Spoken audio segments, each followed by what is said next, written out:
Meus irmãos, o Muro de Berlim foi construído pela Alemanha Oriental durante o período da Guerra Fria. A construção do muro foi iniciada no dia 13 de agosto de 1961. Uma extensão de 66,5 quilômetros de gradeamento metálico, 302 torres de observação, 127 redes metálicas eletrificadas com alarme, 255 pistas de corrida para cães de guarda. E em tentativas de atravessar aquele muro, 80 pessoas morreram e 112 ficaram feridas. O muro fazia parte da grande, famosa cortina de ferro entre a Europa Ocidental e a Europa Oriental. O muro foi derrubado no dia 9 de novembro de 1989. Foram 28 anos de separação, 28 anos de obstáculo que dividiu o mesmo povo de um mesmo continente. Mas o muro foi derrubado. O obstáculo foi retirado, as Alemanhas se juntaram novamente, a Europa dividida volta a se unir, e o grande obstáculo para a paz e para a democracia é hoje apenas uma memória do passado. Nós temos que entender, meus amados irmãos, que a nossa vida aqui nesse mundo, ela é cheia de muros de Berlim. A nossa vida é constituída de obstáculos que nós precisamos suplantar, que precisamos superar. Não foi diferente com o povo de Israel, lá no Antigo Testamento. Sob a liderança de Moisés, o povo agora, no deserto, estava acampado ali, no deserto de Parã, ainda distante da terra prometida por Deus, conforme o capítulo 12, versículo 16. No capítulo 13, verso 1 e verso 2, Deus ordena a Moisés a enviar alguns homens para espiar a terra, um de cada tribo de Israel, e Josué e Calebe estavam entre os espias.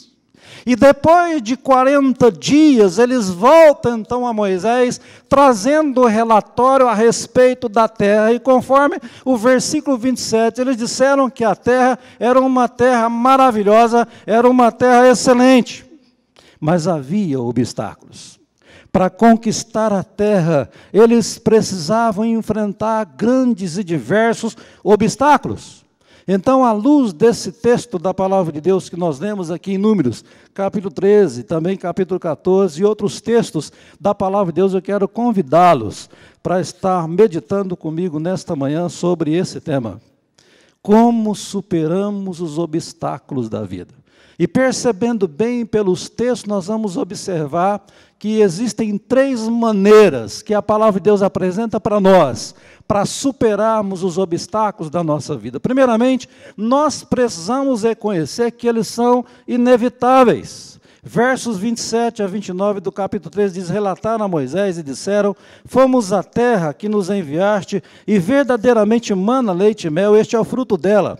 O povo, porém, que habita nessa terra é poderoso, e as cidades muito grandes e fortificadas. Também vimos ali os filhos de Enaque. Os amalequitas habitam na terra do Neguebe, os heteus, os jebuseus, os amorreus habitam na montanha, e os cananeus habitam ao pé do mar, pela ribeira do Jordão. Um escritor brasileiro chamado Rivalci Liberato, ele diz o seguinte: se você encontrar um caminho sem obstáculo, ele provavelmente não o levará a lugar nenhum. Se nós queremos realizar os nossos sonhos, se nós queremos alcançar os nossos objetivos, nós temos que ter a consciência que obstáculos surgirão e nós teremos que enfrentá-los. De acordo com o nosso dicionário da língua portuguesa, obstáculo significa um óbice, um objeto, ação ou situação que causa um impedimento, forma uma barreira, cria uma dificuldade, um incômodo, um transtorno para se alcançar objetivos concretos.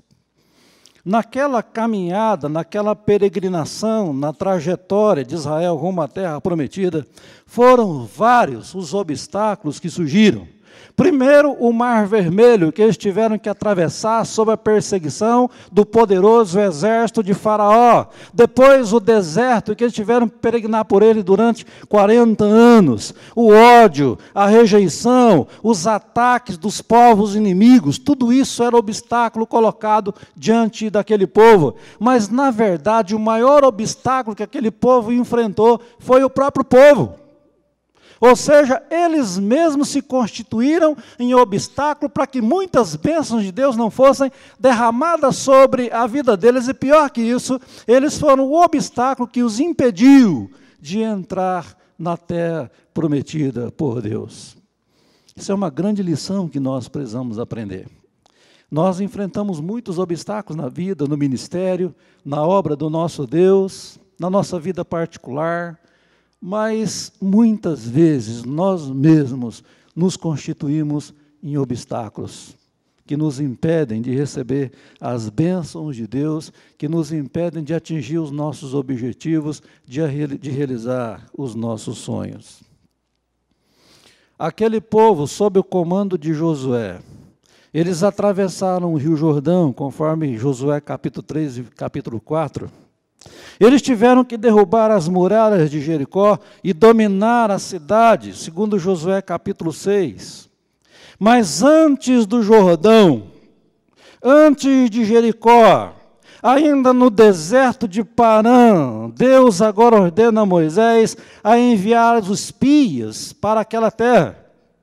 E talvez, num raciocínio errado nosso, nós podemos pensar, será que Deus não foi precipitado em mandar aqueles espias com tanta antecedência, porque eles ainda estavam distantes da terra, e Deus então agora envia os espias com uma certa urgência e com antecedência?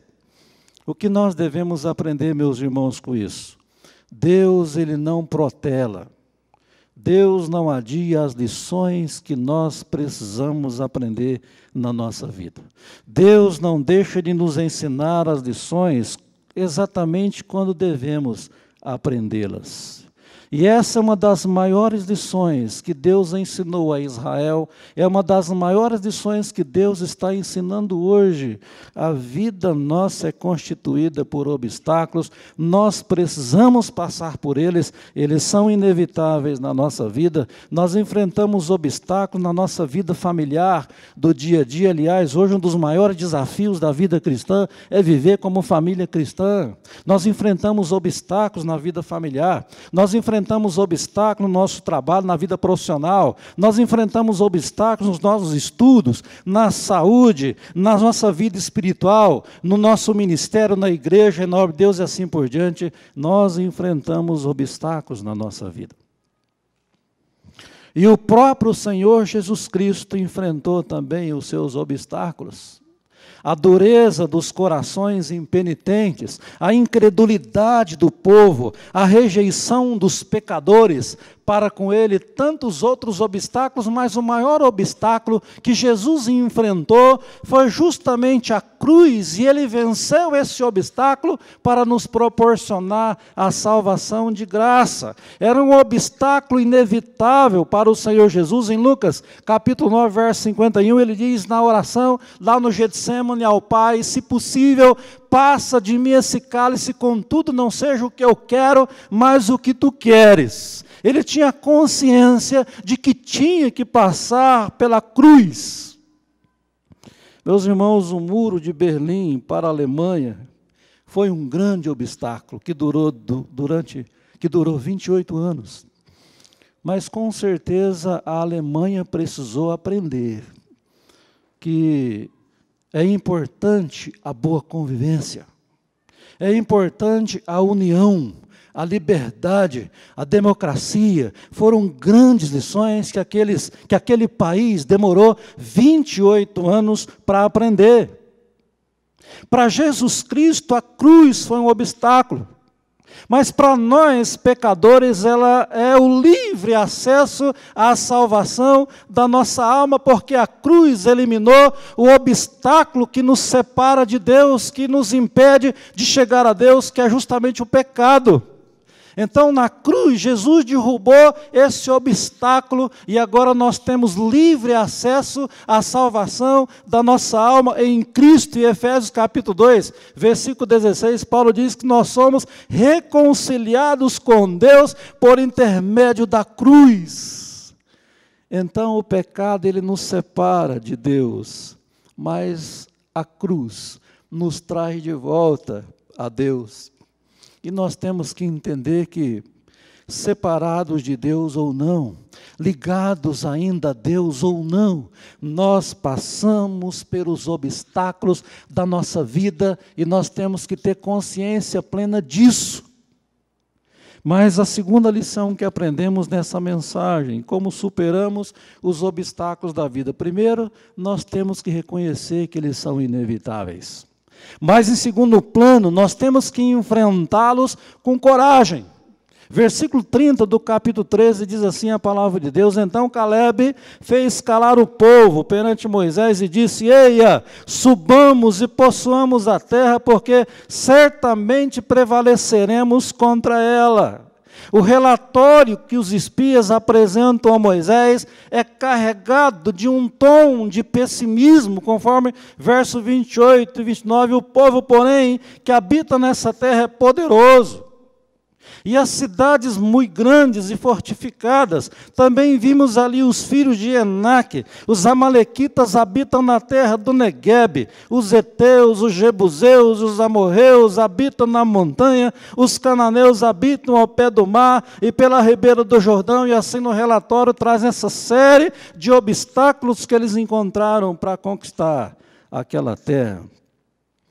Na visão dos pessimistas, a terra era muito boa, mas tinha seus obstáculos. Na visão dos otimistas, a terra tinha muitos obstáculos, mas era uma terra muitíssimo boa.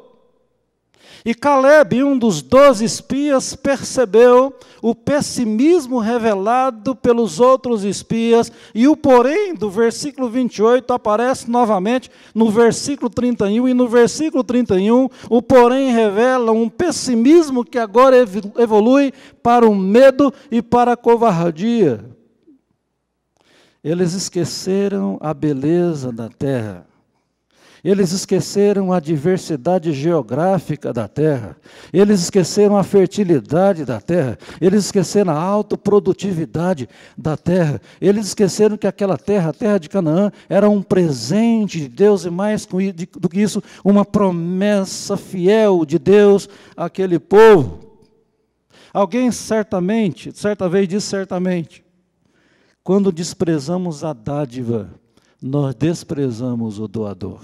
Aquele povo não estava meramente desprezando a terra que Deus prometeu a eles, mas eles estavam desprezando Deus que prometeu a eles a terra. Eles infamaram a terra, eles depreciaram a terra, eles só se lembravam dos gigantes, eles se consideravam como gafanhotos, conforme versículo 32 e versículo 33.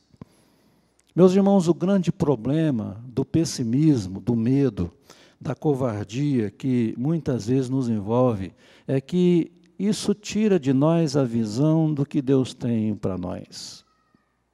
O medo, o pessimismo e a covardia tira de nós a visão do que Deus pretende nos proporcionar ao longo da vida. Eu me lembro daquele diálogo de Jesus com a mulher samaritana, lá no Poço de Jacó, no capítulo 4 de João, versículo 10, Jesus diz: se conheceras o dom de Deus, e quem é o que te pede, dá-me de beber, tu lhe pedirias, e ele te daria água viva. Eu louvo a Deus porque Deus deu aos meus filhos 2 águas vivas. Ele deu aos meus filhos a água viva que é Jesus, e eles têm experimentado essa água viva, mas Deus também deu uma segunda água viva para eles, que é essa igreja, que os acolheu e os tem apoiado e tem ajudado. Nosso Deus é o Deus que nos transborda com a água viva, que é o Senhor Jesus Cristo. Sabe o que o pessimismo, o medo e a covardia também fazem? Eles incutem na nossa mente, no nosso coração, a ideia absurda satânica de que os obstáculos da nossa vida são muito fortes ou muito altos e não adianta a gente tentar superá-los porque eles são intransponíveis. Eles incutem em nossa mente e nosso coração a ideia de que nós não passamos de gafanhotos, de insetos imprestáveis. Quem sabe nesta manhã aqui alguém esteja se sentindo assim, como um gafanhoto. Sendo que Deus quer nos constituir em gigantes. Mas às vezes a gente vive aquela síndrome permanente do gafanhoto. O medo, o pessimismo, a covardia, ele nos enche de complexos, de autoestima negativa, e eu sei o que é isso, porque experimentei durante 20 anos da minha vida o que é isso, o que é complexo, o que é autoestima negativa por ter sido um filho adotado, encontrado, abandonado, com 2 meses de idade, no banco de uma praça, numa cidadezinha pequena, aqui do interior de São Paulo. E enquanto não houve o meu encontro com Jesus, quanto complexo, quanta autoestima negativa, até que Jesus teve misericórdia em mim, com 20 anos de idade, me libertou de tudo isso. Mas como é difícil conviver com essas coisas. Síndrome do gafanhoto. Mas, meus irmãos, em meio a tanto pessimismo, a tanta covardia, tanto medo, aparece agora Caleb, varão valoroso, homem de 85 anos, mas que aparentava 40 ou 35, não sei, jovem ainda. E ele agora cheio de coragem, de ousadia, de intrepidez. No versículo 30 do capítulo 13, então Caleb fez calar o povo perante Moisés e disse: Eia, subamos e possuamos a terra, porque certamente prevaleceremos contra ela. Então Caleb se contrapõe a todo pessimismo, a todo medo, a toda covardia. Ele não se intimida com os gigantes da terra, que ele também pôde ver naquela terra. Louvado seja Deus por aqueles que procedem com a coragem e a ousadia de Caleb diante dos obstáculos da vida. Nós temos que entender o seguinte, meus irmãos: coragem não significa ignorar os obstáculos que aparecem diante de nós, mas significa não nos intimidar diante deles, mas enfrentá-los corajosamente.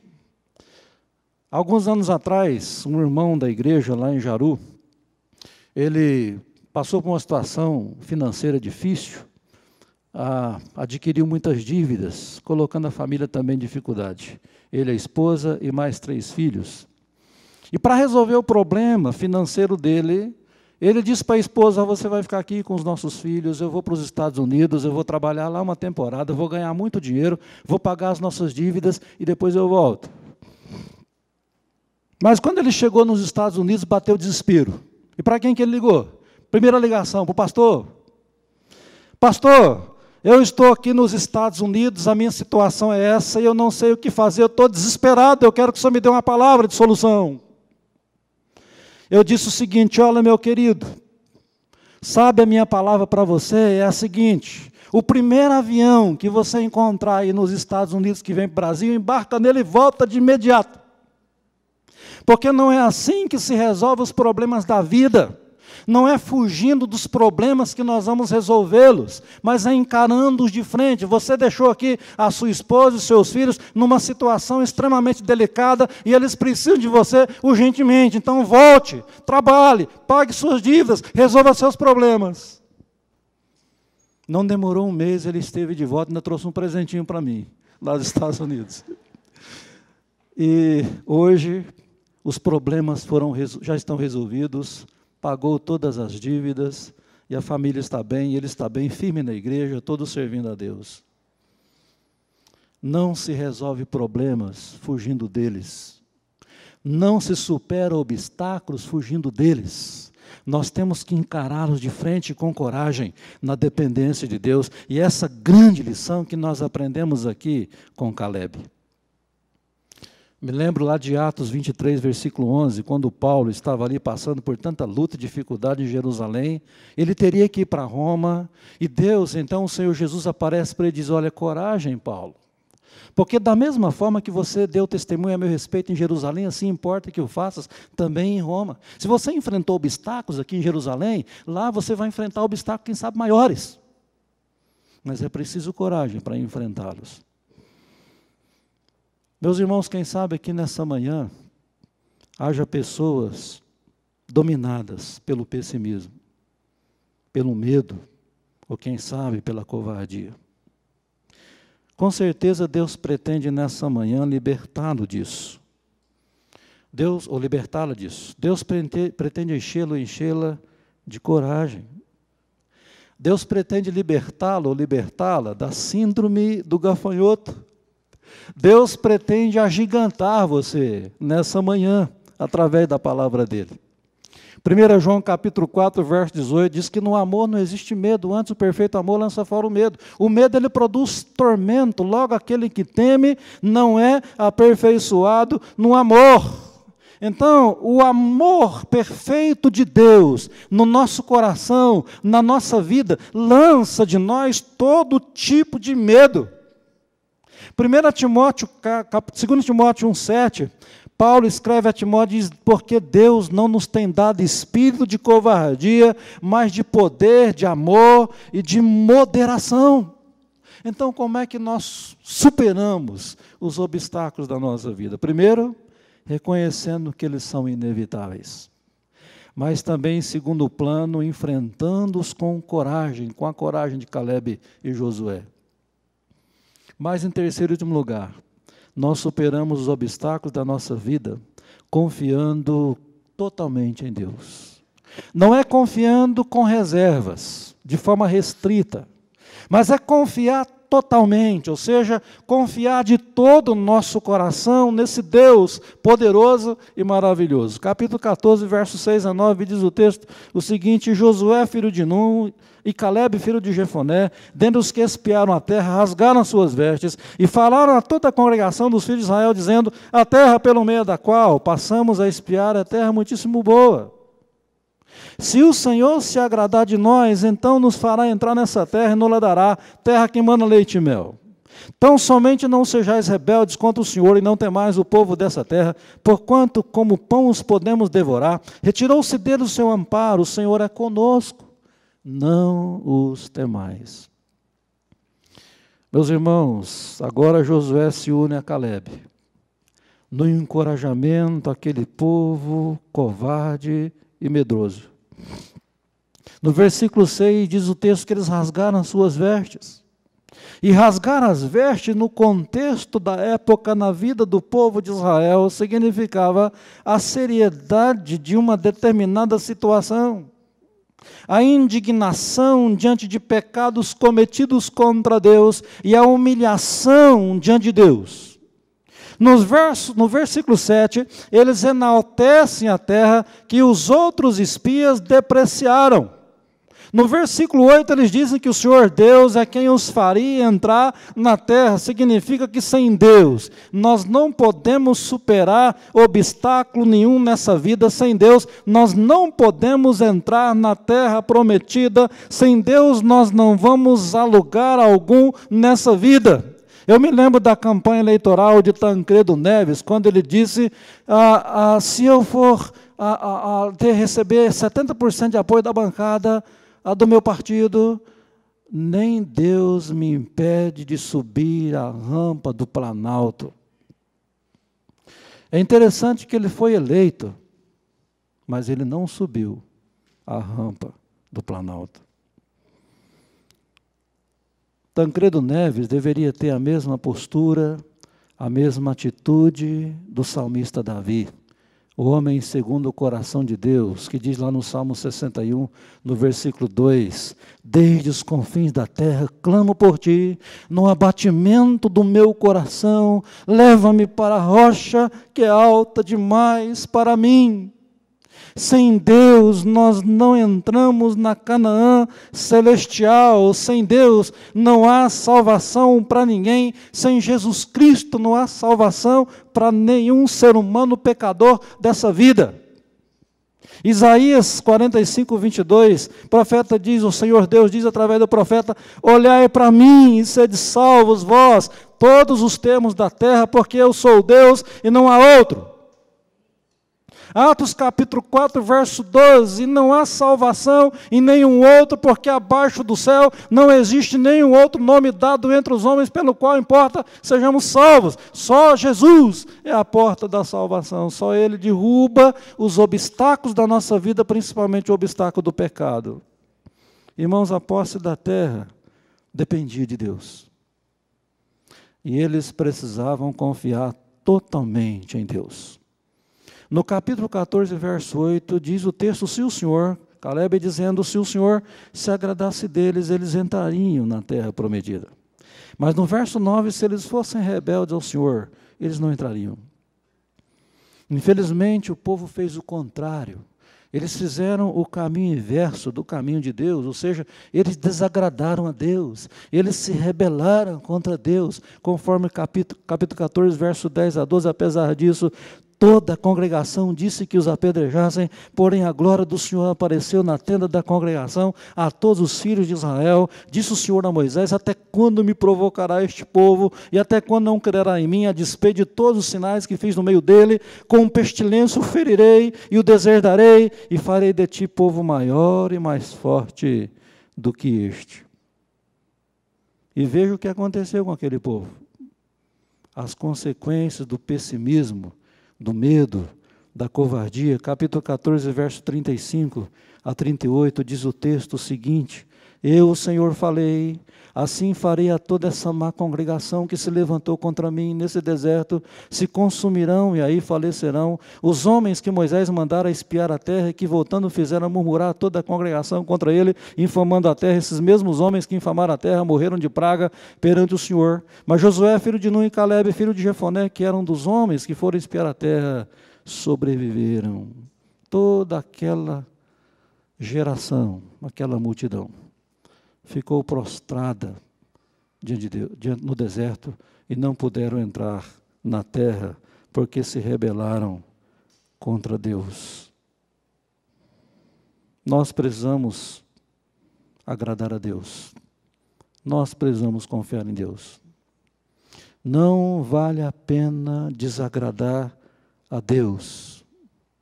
Não vale a pena viver uma vida sem a dependência de Deus.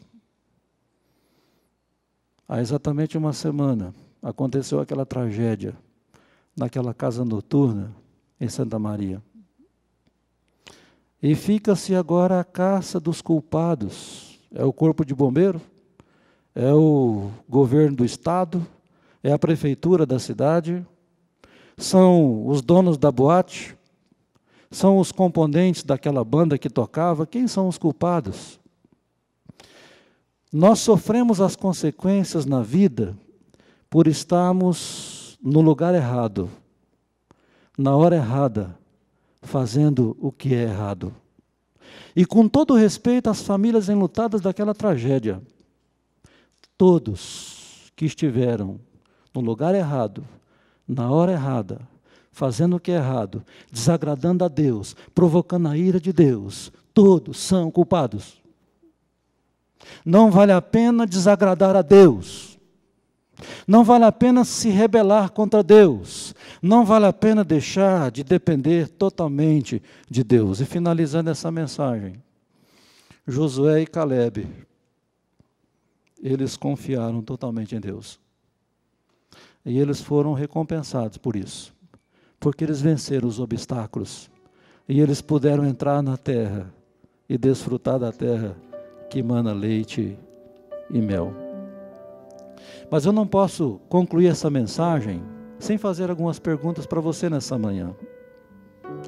Quantos e quais são os obstáculos que têm aparecido diante da sua vida? E para superá-los, em quem ou em que você tem confiado? Outra pergunta importante: na sua vida, jovem, adolescente, adulto, você tem desagradado a Deus? Tem se rebelado contra Deus? Ou tem confiado sem restrições nesse Deus que pode todas as coisas? Outra pergunta: será que você mesmo não tem sido um obstáculo para receber as bênçãos de Deus? Ou para não recebê-las? Ou para não atingir os seus alvos ou objetivos na sua vida familiar, profissional, estudantil ou principalmente espiritual? Outra pergunta: você entrará na terra como Caleb e Josué, ou ficará fora dela e morrerá fora dela? Nós não podemos morrer fora de Canaã.